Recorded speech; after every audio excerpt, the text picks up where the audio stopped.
Do you remember a year ago when Google was telling people to eat glue, smoke 2 to 3 cigarettes per day while pregnant, or jump off the Golden Gate Bridge if they felt depressed? That's what the internet is going to be like from now on.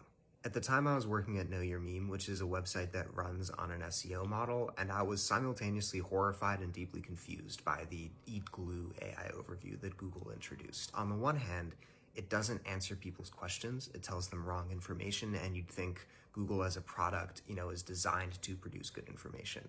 But on the other hand, it directly threatened websites like the one I worked for. An entire era of the internet, 2010s, 2020s, the model was someone would Google for specific information or like a specific show or meme in my case.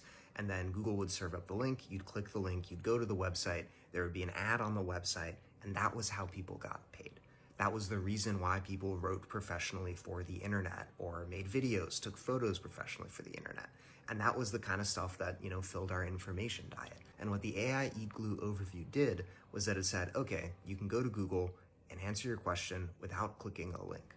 Instead, we're going to use this AI trained on all the stuff that we've scraped without paying back anyone who produced the text originally, and you'll never have to actually see an ad on a website ever again. And that confused me because Google's entire thing, even what they trained that AI on, is human-generated content and text, and they'd invested all this time in creating this SEO system. And it just didn't make sense to me that Google would destroy all of that for an AI overview feature that didn't actually serve a better business purpose. But now as I've observed the last 2 years of tech and politics, it makes more sense to me because I believe slop is not a side effect or collateral damage of them rushing to adopt AI or them being monopolistic corporations. I think it's actually their central strategy and the logical endpoint of everything they've been doing for the past 2 decades. It is more efficient and lucrative for these companies to destroy value than it is for them to share it more widely.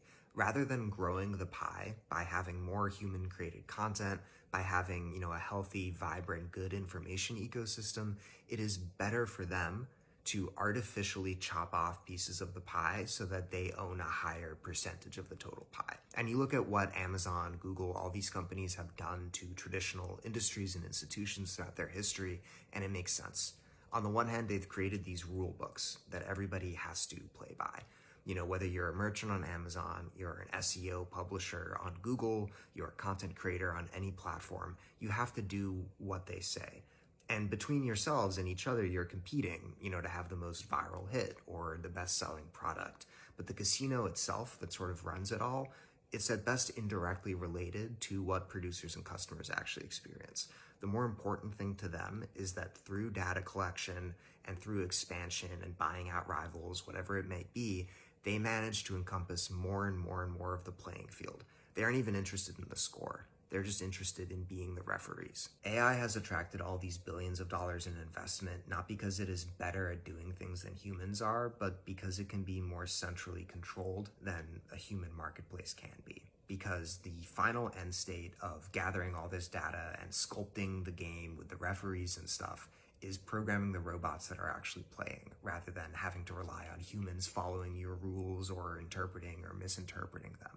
AI offers this promise of total control and legibility. And it doesn't matter if the actual product or experience is inferior, so long as it is more in control of central authority. They win if they can make society simpler than it actually is. They win if they can make you smaller than you otherwise would be. And you see this all the time with authoritarian regimes throughout history and across the world right now. Part of how they work is by stifling human potential. They work by making it so talented people don't have the resources to pursue their dreams, so that people who want to learn aren't able to actually learn and become more informed about the world. They fill the world up with slop and trauma, and that is not a side effect of, a bad government.